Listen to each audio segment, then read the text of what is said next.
Welcome everybody to this webinar to mark International Women's Week. If you haven't done so already, it would be great if you could say hello in the chat and let us know where you're joining us from. We understand from our booking system that we've got people from across Europe and also across the pond in Canada. Welcome to you all. To get things underway, a quick reminder about why we're here.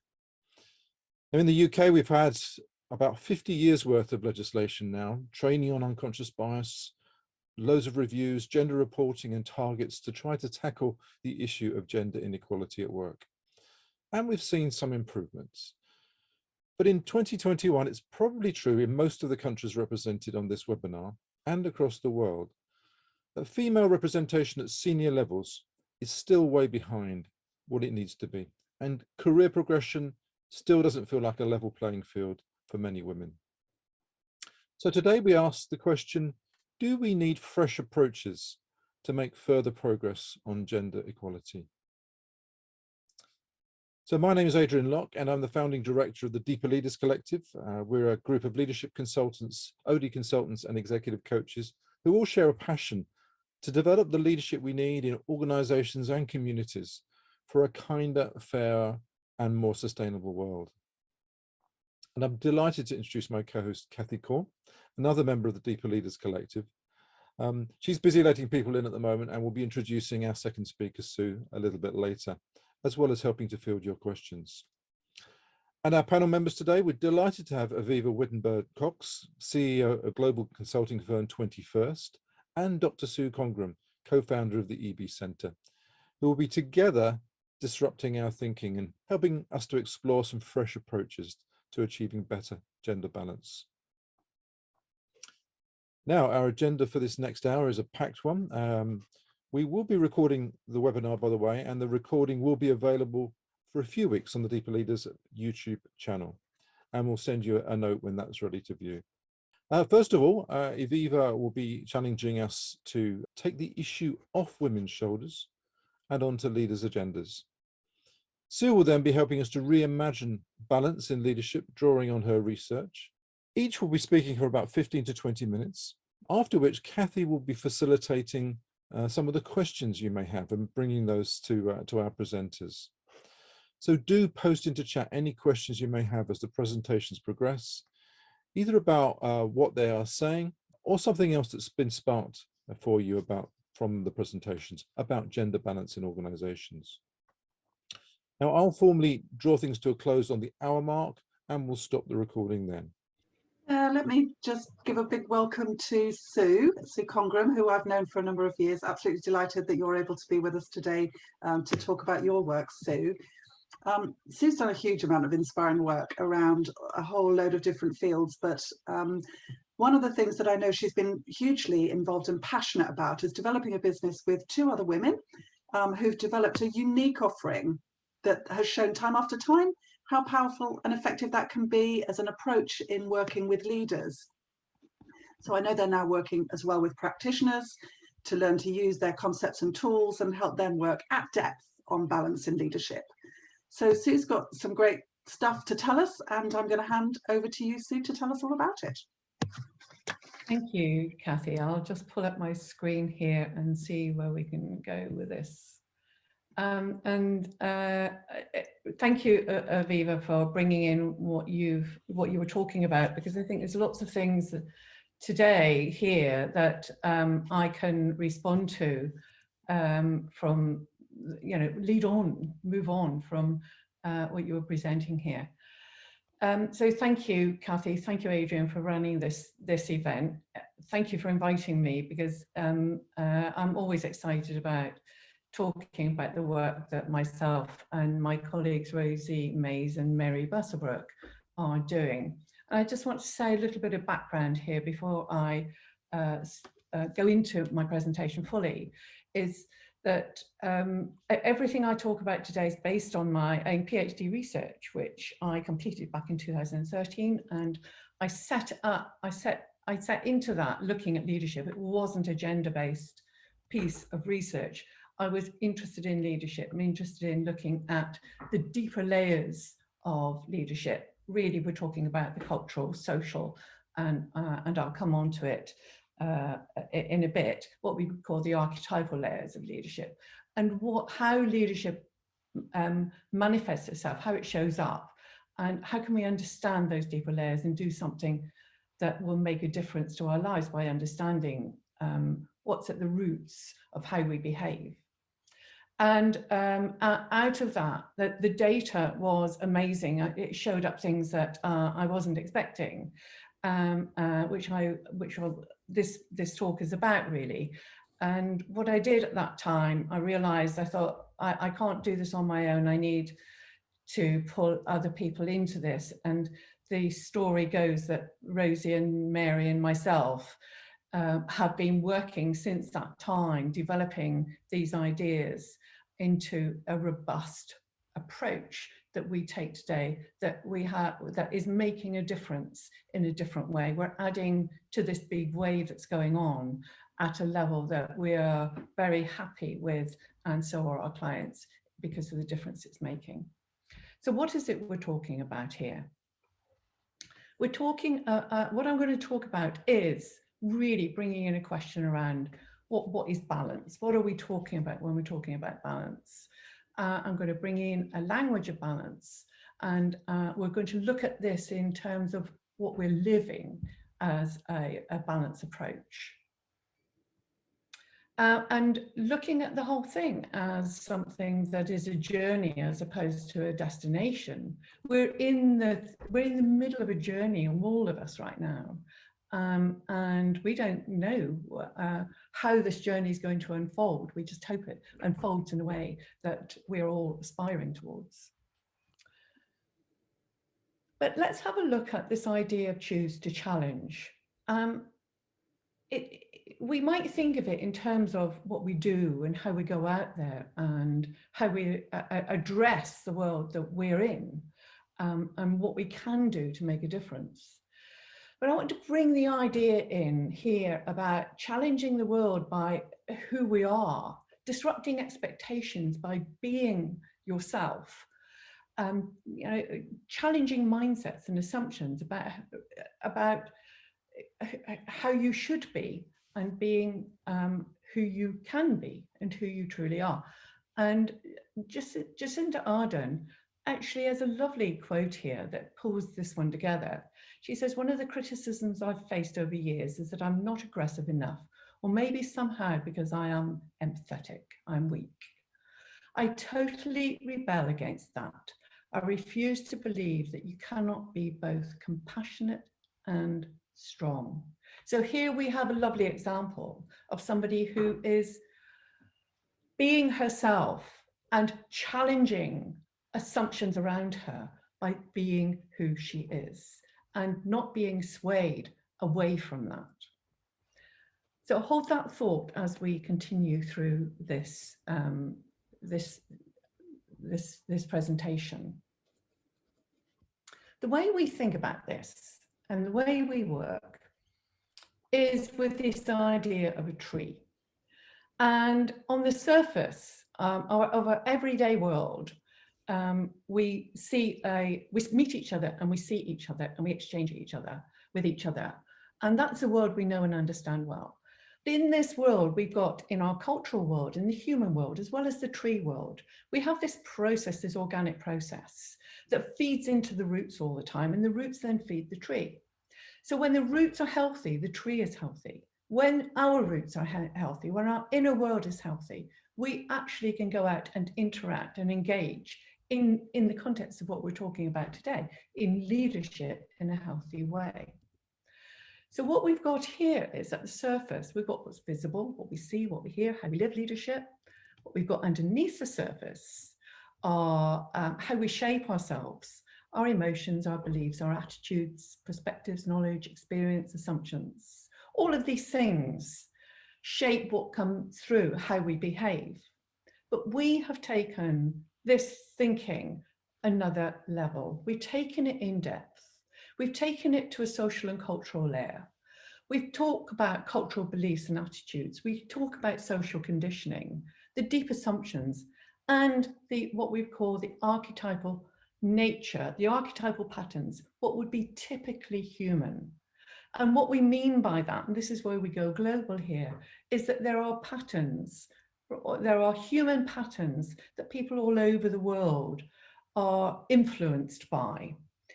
It might reach into our social world and our social conditioning in a different way, but these archetypal patterns exist for every human being.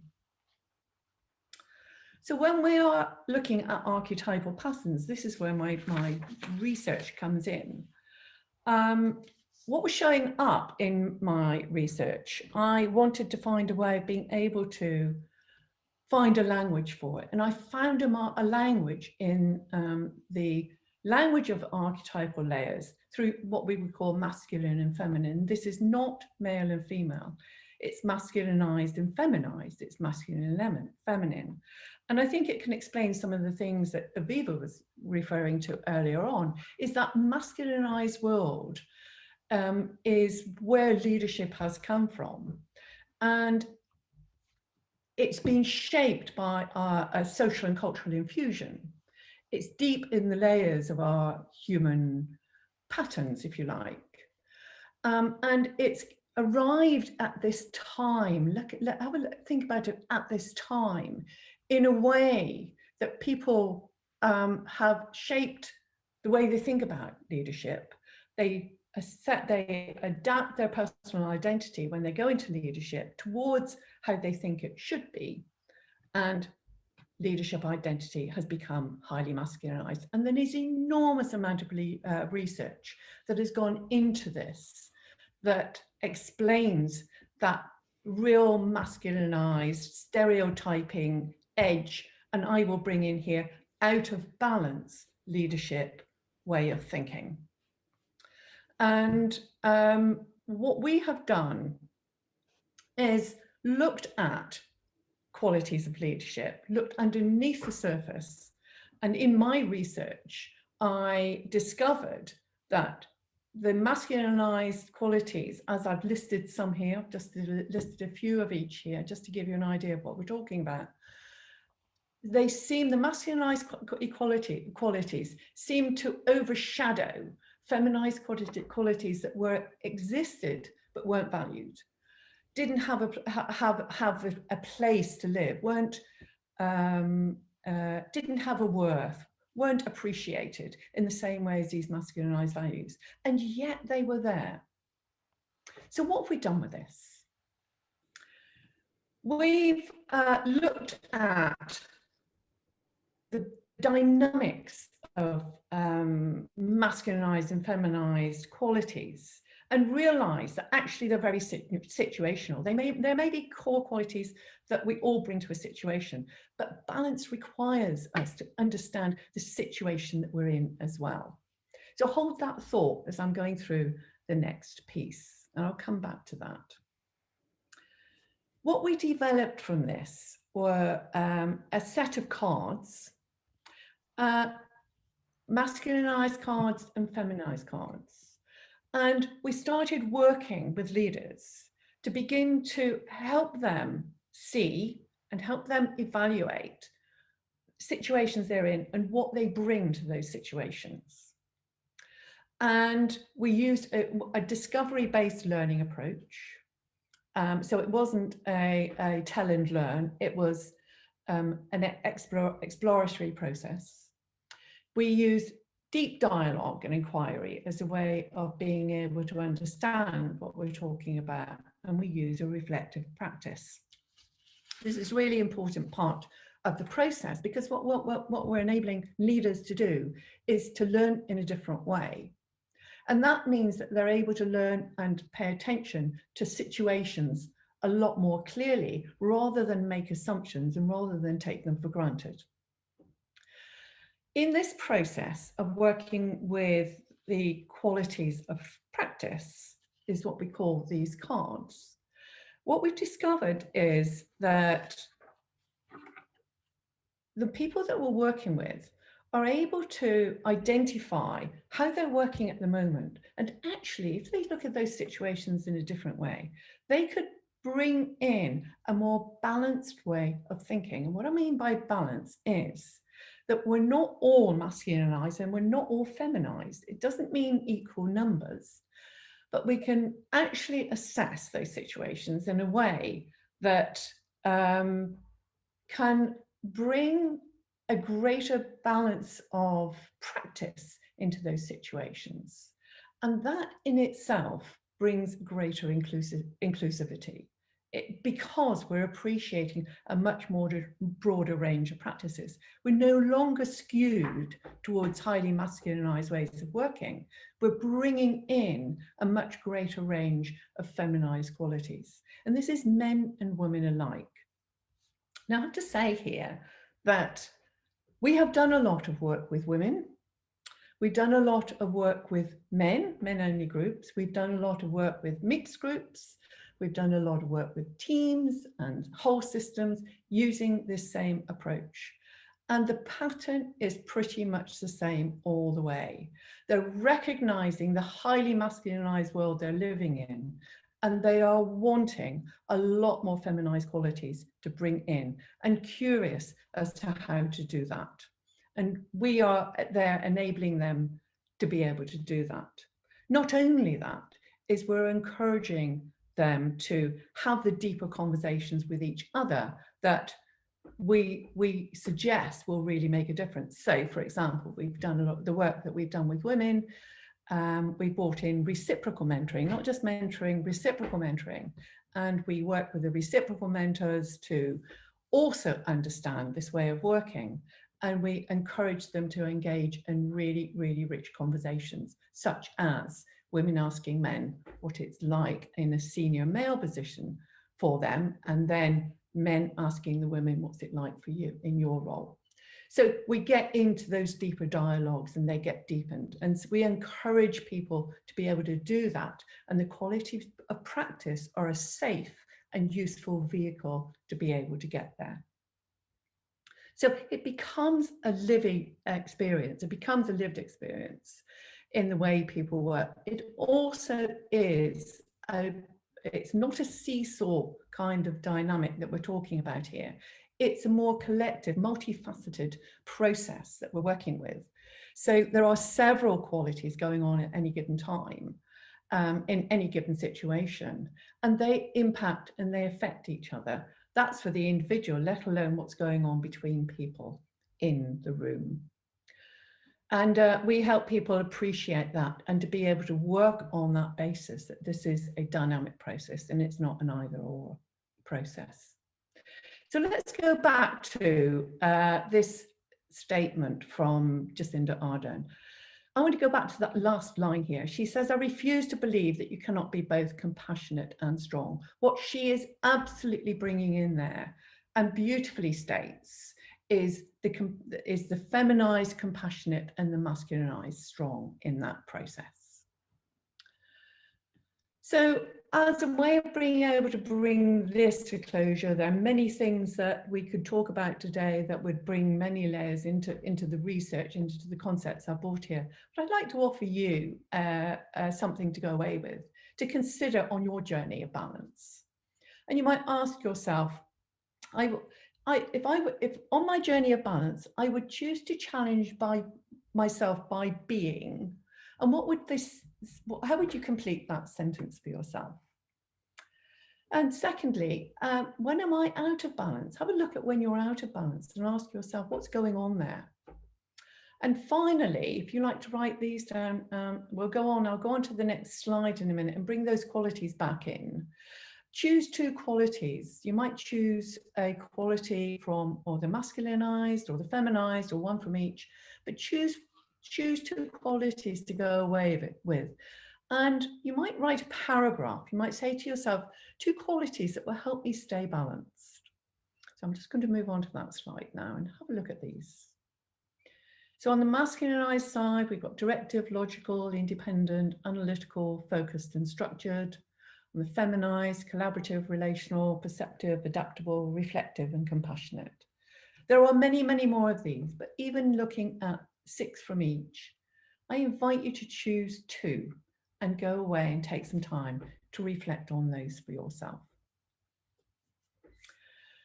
Okay, so if you're interested, that you can go, we have, it's possible to buy our book that explains more of this from our website, which is evcenter.co. And I'm open for any questions that anybody has. Thank you so much, Sue. If you can stop sharing your screen now, that would be helpful, because we're going to go into a time of questions, and hand over to Kathy, who's going to take us through some of the questions that have come through. Thank you. Thank you to both of you. That's been really thought-provoking, and people have asked some quite interesting questions. So I'm just going to have to select a little bit here. And let me just direct one to you, Sue, first off the back of what you've just been talking about. So Charmaine had a question, which was, how do you recalibrate a mindset that's been embedded in a masculine-dominated culture and upbringing? Well, I think it's, I find all the time is that people need an appetite in order to be able to make those shifts. And it's about how can we create an appetite? We're not going to change people if they don't have the interest and appetite to do it. And how can we find ways of being able to inspire? How can we meet them where they are? How can we bring them to a place of interest? And we have to know them first before we actually look at how they might change. So that's the way I would go about it. We've had a lot of people actually come to the place of working with the qualities of practice cards, many of whom haven't really had an appetite. And we know that the cards are very safe and a very interesting way of working. And we've been able to build an appetite through that process. But it's not the only way. I think there are many ways as well. Thanks, Sue. Avivah, can I just come back to you as well? So one of the questions here, quite a specific one. So this is an interesting one that was asked by Deb. So she's asked here, given longevity and the fact that there are more university educated women alive today than ever before, how do we get older women reconsidered for critical hires? I think older women are being considered for critical hires. If you look today, and I would invite all of us to look who is running most of the big private sector institutions. So who runs the European Commission, the European Central Bank, the World Trade Organization, the IMF, the World Bank, the US Treasury. Those are all women in their 60s and 70s. Who are leading the way to something I think is a major trend that hasn't been too much written about. I've written a lot about this in my HBR column, if anybody's interested. It's that women and this boomer generation is the first edge of this, I think, are going to show that women may have slightly different career and life maps than what has traditionally been defined so far by the men who've dominated. And I think what we'll find is that, especially with much longer lives that go off to 100, we're beginning to be shown that the second half of that lifetime might be where women actually reach career peaks, which are post-family and post-children for many of them, post-elder care, and where suddenly they're liberated and feeling relatively free after a lifetime of, balance and trade-offs and choices. And that's what I think these women in power are showing us, that I'm very convinced that we are going to have it all. It's just not going to be all at once, and it's not going to be in the same sort of what David Brooks, the New York Times columnist, wrote about this in his book, The Second Mountain, that life is made of peaks, the hero's journey. That's this masculine stuff we've imbibed all of our lives. Because to the earlier question, we have all grown up in a masculine norm setting, right? It has infused everything, including our myths and our maps. So I think women these boomer women are showing us the beginning of an alternate map.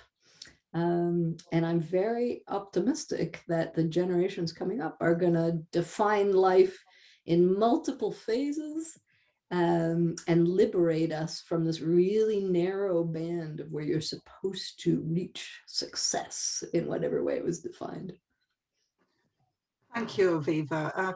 I think I've got a question I'm going to come to you with, Sue, but I think it's quite linked in some ways to some of the things that Avivah's just been talking about. So Simon asked, how did you initially identify which qualities were either masculinized or feminized? Research. It was just not my research. It was extensive research, and what that research has done, it's gone out and globally, huge amount of research has gone out globally and looked at the language that people attribute to either feminized or masculinized, and the research is pretty consistent. Every research that's gone out there, you find those consistent language coming across all of them. There's a bit of language in the middle of it all that is, can be crossed over. But it's a really interesting question because we simmered it down to 52 qualities in the way that we're working. There are more, and we do find that it depends. We don't take the language of the qualities of practice on face value. We've taken them from research, but we're always interested in how people interpret them. So we don't go in and tell people, we invite people to come in and tell us, what does that mean? And that's a really important part of the process for us. And in that process, we found that there's some of the language in there, depending on how we're looking at, can be interpreted by either a masculinized way of thinking or a feminized way of thinking. So it's been really helpful to us to be able to go out and go in and into the process in an inquiring way rather than a tell way. It continues the research, if you like. Lovely, thank you, Sue. And just noticing we'll probably only have time for one more question. So if I can make that one a forward-looking question for you, Avivah, here. So Sylvia made the comment that she said, love the concept about who's calling who diverse, completely agree about stop fixing women, but what is the way forward? Well, I think we're in the way forward, right? It's not like things aren't moving. I think there's a very widespread acceptance that gender balance is the way to go. There's regulatory pressure, there's corporate pressure, there's institutional investor pressure. Now the pressure keeps building, women keep lobbying, and women keep rising. I was just on a talk this afternoon with an MBA class, and the women were saying, what should I do? And I said, keep doing what you're doing. You're educating, excelling, performing, and delivering every single day, right? And that's what is powering us all forwards together. If you want to lobby further, my invitation is, if you accept some of my ideas that this isn't a women's issue, it's a much broader opportunity for a win-win for everybody, is to start talking about it that way, communicate in a much more gender neutral, gender inclusive way, and get this on leaders' agendas, because I think a lot of culture is created by leaders. I love all the bottom-up ideas. I love all the change management ideas. But if leaders are not going to lead the way, behave, sound, and talk like they need to in order to gender balance, to me, the 20th century saw the rise of women, and it was a lot of women talking to other women about how to change and move forward. The 21st century is about men telling other men it's time to gender balance. And so enrolling men in that, engaging them in that conversation in a non-accusatory way is, I think, the task ahead of us with our husbands, with our sons, with our bosses. We have a lot of influence, right? And it's the tone with which we do it that I think will be very, very important. Lovely, thank you. And a couple of people have mentioned how much they've appreciated that both of you have approached this from a very inclusive perspective. So before I hand back over to Adrian, I just would probably just pick up comment from Carol on here, which is, so perhaps we should be celebrating more. Thank you so much to both Avivah and Sue and to Kathy for covering that at that time. Now, so we're going to draw things to a close, and so my reflections are just some of those qualities that both speakers have mentioned of empathy, compassion, love, and strength are so desperately needed, aren't they, in today's world? And I'm kind of thinking it's not just great for business, but I'm kind of wondering whether our survival as a human race at times is more connected with those qualities coming to the fore, let alone just good for business. But anyway, just to draw things to a close, but do stick around if you can for this open mic question time that we're going to have in just a moment. But I just want to share with you the fact that we have some resources available on our website. And if you sign up at deeperleaders.com/resources, you will see a number of Padlet boards. If you've never come across a Padlet board before, I'd highly recommend them. They're places to store lots of resources, and we have lots of resources available on this issue, but also on other issues of justice and equality. And I just also want to point out that one of our Deeper Leaders Collective members has just published an article there, How to be a Good Gender Equality Ally. So you'll find that there, as well as straight on our website. So do take advantage of those resources there. So I'm going to stop the recording now. If you can stick around, then please do, because I'm going to open up for a general conversation now.